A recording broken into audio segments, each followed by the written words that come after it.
ये क्या चीज चाहिए। जब काम जगेगा, क्रोध जगेगा, लोभ जगेगा, मोह जगेगा, अहंकार जगेगा, तो वो तुम्हें कभी शांत रहने, जब ये चीज जागी रहेगी तो वो किसको शांत नहीं रहने देगी?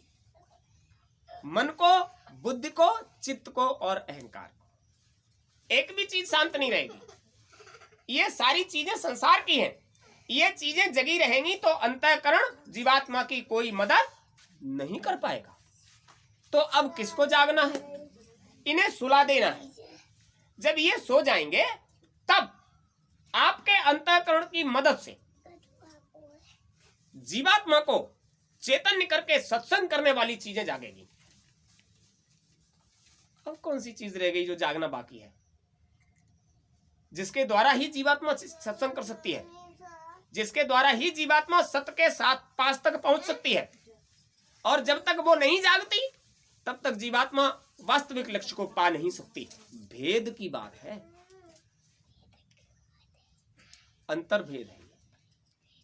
पुस्तकें आप खूब पढ़िए और जब तक बताने समझाने वाला नहीं मिलेगा ये बात समझ में नहीं आए। जब काम जगेगा, क्रोध जगेगा, लोभ जगेगा, मोह जगेगा, अहंकार जगेगा, जब इधर के ये शत्रु जाग रहे होंगे तो वो तुम्हें चैन से, किसको चैन से नहीं रहने देंगे? वो अंतःकरण को चैन से नहीं बैठने देंगे और ये अशांत रहेगा। जब तक ये अशांत रहेगा जीवात्मा की कोई मदद नहीं कर सकता। तो इन सबको शांत करना है, मारना नहीं है। मन को नहीं मारना, बुद्धि को नहीं मारना, चित्त को नहीं मारना, अहंकार को नहीं मारना, मारना किसी को नहीं, काम को नहीं मारना, क्रोध को नहीं मारना, लोभ को नहीं मारना, अहंकार को नहीं मारना, मारना किसी को नहीं है।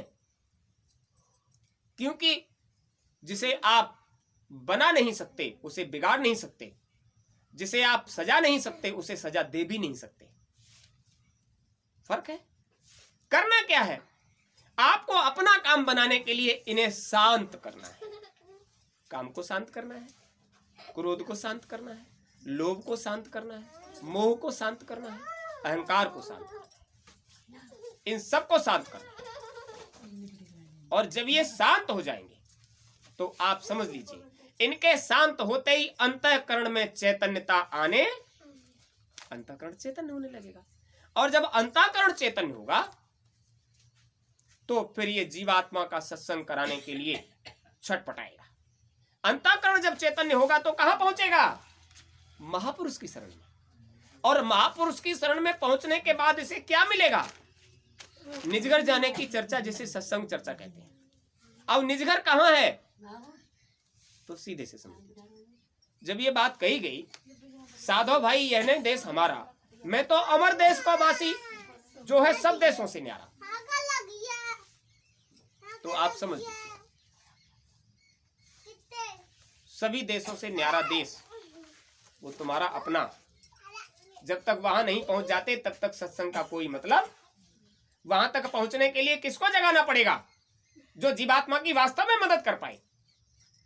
अंतःकरण को चेताना है और शील को, क्षमा को, संतोष को, विरह को, विवेक को, इन पांचों को जगाना है। जब अंतःकरण चैतन्य हो जाएगा तो ये चीजें इस माध्यम से, सत्संग चर्चा के माध्यम से जागेंगी। ऐसे नहीं जाग जाते। आपको वो सारी क्रियाएं, अपक्रियाएं करनी पड़ेंगी, वो सारे उपक्रम करने पड़ेंगे जो इसको जगाने चेताने के लिए जरूरी है। तो गुरु महाराज ने 2 शब्दों में ही बात को निपटाया। लंबा चौड़ा नहीं किया, 2 बातों में ही निपटाया। बच्चा अपनी रहनी गहनी सुधार लो, तुम्हारा काम हो जाए। देखो, महापुरुष की एक तीर से 100 निशाने। तुम अपनी रहनी गहनी सुधार लो, तुम्हारा काम हो जाएगा। पहली चीज तो रहनी, सबसे बड़ी बात रहनी। आप समझ लीजिए, अगर संसार के लोग आपके पास ज्यादा और आप संसार के लोगों के पास ज्यादा बैठते हो तो आपके अंतःकरण में बातें किसकी भरेंगी? संसार की। और तुम किसी से भी मिलोगे तो आपको तड़प होगी कि उससे हमारी ये बात हुई थी, ये हम इनको बता दें। तो वही चर्चा करोगे जिस समाज में आप रहे हो। और जब आप रहनी सुधार लोगे, प्रेमी से प्रेमी मिले बात गुरु की होए।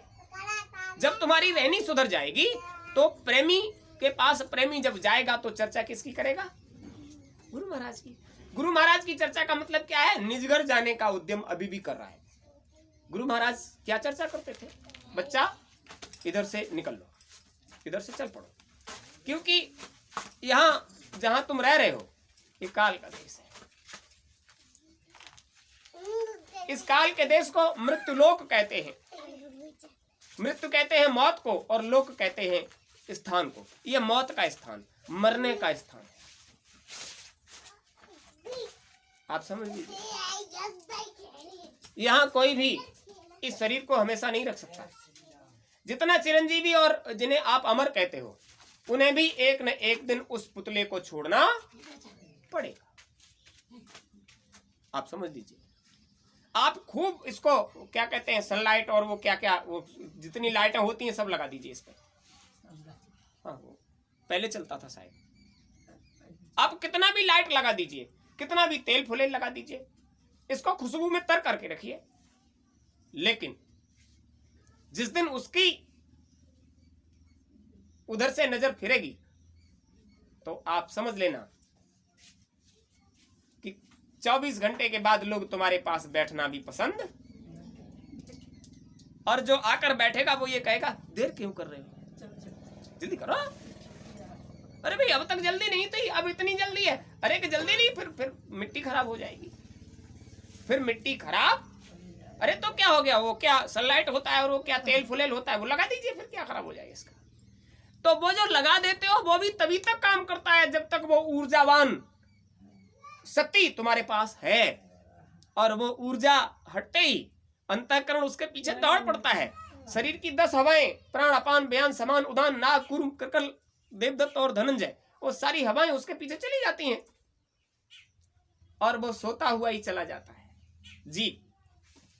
और जहां जाता है वो अपनी ऊर्जा से सबको चैतन्य करता है, लेकिन उसे जगाने वाला कोई, आप समझ लीजिए जैसे आप बहुत बढ़िया भोजन करने बैठो, अगर किसी चीज की कमी है तो उसको उठकर जाते हो। हमारी दाल में, हमारी सब्जी में नमक कम है, मिर्च कम है, अरे ये चीज हम भूल गए, ये सलाद चाहिए, ये दही चाहिए, ये रायता चाहिए, ये सब करते हो। अगर किसी चीज की कमी लगती है तो उसको जाकर उसकी पूर्ति करते हो। तो इस शरीर के लिए इतनी बड़ी व्यवस्था, अरे किसी चीज की कमी पड़ गई तो उसको कमी में ही खा लीजिए। नहीं, क्यों खा ले, हमारे पास क्या व्यवस्था नहीं है? तो इस शरीर के पोषण के लिए इतना चैतन्य, और शरीर को जो चला रहा है उसके लिए बिल्कुल भी चैतन्यता नहीं। अरे कौन चला रहा है इस मशीन को, जो हट जाने के बाद ये पड़ा रह जाता है, और 24 घंटे के बाद में ही लोग कहने लग जाते हैं अब रखना ठीक नहीं है, अब जल्दी करो। ऐसी कौन सी चीज है? वही चीज जिसे देखकर जीते हो, और वही चीज 24 घंटे नहीं कटने देते, इसको हमारी आंखों से हटा दीजिए, इसको जहां का तहां पहुंचा दीजिए। वही चीज जिसको खरोंच आ जाए तो कलेजा मुंह को आ जाता है, वही चीज उसे मिट्टी में दबाते हो, पानी में डाल देते हो, उसको आग में डाल देते हो, और जरा भी आपके मन में जरा भी आश्चर्य की बात नहीं आती कि ये कहां से आया था, कहां चला गया, हमने ऐसा क्यों कर दिया। सबसे बड़ा आश्चर्य इस बात का है कि इतने आश्चर्य तो तुम्हारे साथ होते हैं और तुम फिर भी आश्चर्यचकित होते, सबसे बड़ा आश्चर्य है। और ये आश्चर्य छोटा मोटा नहीं है, ये काल की व्यवस्था है, जिसने आपके मन पर ऐसी चीज का ठप्पा लगा दिया है कि आप चेत ही नहीं सकते जब तक आपको कोई चेताने वाला मिले नहीं, और वो चेताने वाले के पास तक पहुंचने नहीं देता। क्योंकि तुम अगर उसके पास पहुंच गए तो छोड़त ग्रंथ बहुरी खगराया, विघ्न अनेक करे तब माया। तुम इधर भी जब आने को होते हो तो अगर नए नए आने के लिए तैयार हो रहे हो, जब नया कोई जीव इधर लाने के लिए आप कहो तो उस वक्त वो गड़बड़ हो जाएगा, और वो तमाम परिस्थितियों को सामने रखेगा। भाई हम नहीं, ऐसा नहीं कर सकते, हम आ नहीं सकते, हमारे पास काम है, हमारी समस्या है। और जब वो लगातार आता रहेगा तो फिर उसको नहीं रोकेगा। मतलब फिर आदत में आ जाने के बाद वो चीज आपको दिक्कत, तकलीफ या परेशानी नहीं देती। और जब तक आदत नहीं बनाते, जब तक स्वभाव नहीं बनाते, जब तक आचरण नहीं बनाते, तब तक ये सारी समस्याएं आप पर लागू होती हैं। विचार करिए, लोगों ने हाथों को देखा ऐसे, एक प्रेमी ने पूछा ये क्या हो गया? कुछ नहीं, छाला पड़ गया। और ये भी छाला है। कैसे पड़ गए? वो काम कर रहे थे तो हो गए उसके। और तुम इतने दिन से भोजन नहीं करते हो और इतना काम, ये छाले पड़ गए क्यों भाई? काम का एरिया दूसरा है और भोजन का एरिया दूसरा है। काम तो करना पड़ेगा। पड़ा हुआ है और छाला पड़ गया, वो तो पड़ेगा भाई। जब ज्यादा करोगे तो उसका प्रभाव जहां पड़ेगा वो पड़ जाएगा। मेहनत करना संसार के लिए बहुत जरूरी है। जितना मेहनत करना इधर के लिए जरूरी है, इतना ही मेहनत करना उधर के लिए भी इससे लाख गुना ज्यादा जरूरी है। तुम इधर ही लगे रहोगे तो उधर जब जाने का समय आएगा तो शरीर काम नहीं करेगा, न बैठने की सामर्थ्य, न खड़े होने की, न लेटने की, न चलने की। अब तड़प तड़पोगे। तो जब तक शरीर में सामर्थ्य है तब तक वास्तविक लाभ ले लीजिए। क्यों कहा धन्य घड़ी सोई जब सत्संगा? गोस्वामी जी महाराज ने क्यों कहा?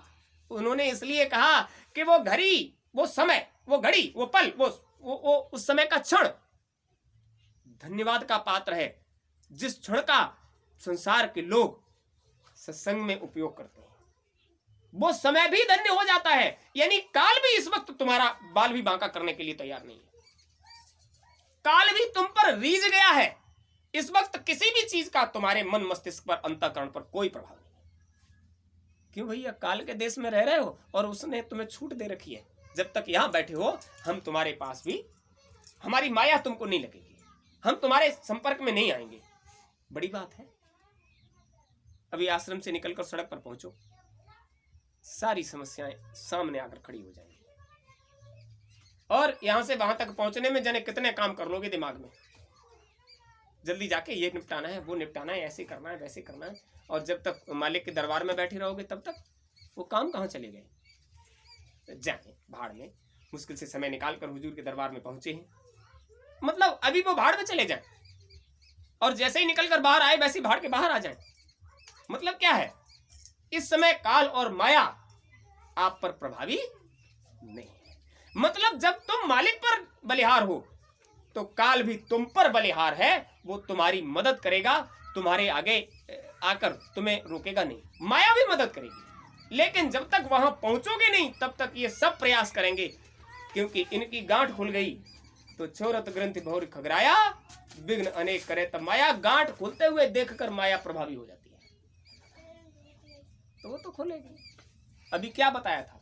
बच्चा जब बाबा के संपर्क में पहुंच जाता है तो किसी की भी हिम्मत नहीं है फिर उसको वो आंख भी दिखा जाए। तो आपको दयाल के संपर्क में जाने के लिए प्रयासरत रहना चाहिए। खूब समझ लीजिए, सील को जगाना है, क्षमा को जगाना है, संतोष को जगाना है, विरह को जगाना है, विवेक को जगाना है। और ये तब तक नहीं जागेंगे जब तक जो तुमने वादा किया है उस वादे में से हुजूर महाराज ने कह दिया थोड़ा करो, थोड़ा तुम करो, थोड़ा हम करते हैं और थोड़ा वो करेंगे जो ऊपर बैठे। थोड़ा करने में जब आपने ये कहा था अब प्रभु कृपा करो यह भांति सब तज भजन करो दिन राती, रात दिन कोई दूसरा काम नहीं करेंगे। इस नर्क से हमको बाहर निकालिए, हम रात दिन कोई दूसरा काम नहीं करेंगे। सब तज, सब कुछ त्याग, भजन करो और भजन करेंगे दिन राती, और रात दिन करेंगे। हम न दिन देखेंगे न रात, रात दिन। किसने कहा? आप ही ने तो कहा। जब आप संकट में थे, जब आप कष्ट में थे, तकलीफ में थे, परेशानी में थे, तो देहाती कहावत है, जब अटकी हुई थी घिरनी तब बोल रहे थे सिरनी। घिरनी अटकी हुई थी, अब जब तक बाल्टी बाहर नहीं आएगी, घिरनी चलेगी नहीं तो बाल्टी बाहर नहीं आएगी। तो सिरनी बोल रहे थे किसी तरह से घिरनी घूम जाए और हमारा ये जो समस्या है उसका समाधान हो जाए, हम संकट से बाहर आ जाएं। एक महात्मा जी के पास एक भक्त पहुंचा, बोला हुजूर बहुत प्रयास करते हैं आपके पास आने का, लेकिन इतनी बड़ी परेशानियां, जब इधर आना चाहते हैं तो इतनी समस्याएं आकर खड़ी हो जाती हैं कि हम इधर आ ही नहीं पाते। बहुत प्रयास करते हैं, आपके संपर्क में आएंगे, अच्छी बात मिलेगी, हम उसका अनुसरण करेंगे और हमारा काम हो जाएगा। लेकिन जब जब इधर आने का प्रयास करते हैं तो इतनी समस्याएं उसी वक्त आकर खड़ी हो जाती हैं। हुजूर, इन समस्याओं का समाधान बताइए हमको, इन समस्याओं का समाधान कैसे है? बोले पसीना पोंछो, पसीना पोंछो। चल के आए। हाँ, उसने पसीना पोंछा। उन्होंने अपनी साफी को सर से उतारा और उसको हवा करने लगे। अरे महाराज, ये क्या कर रहे हो? अरे तुम गर्मी में से आए हो, हम तो ठंडे में बैठे हैं।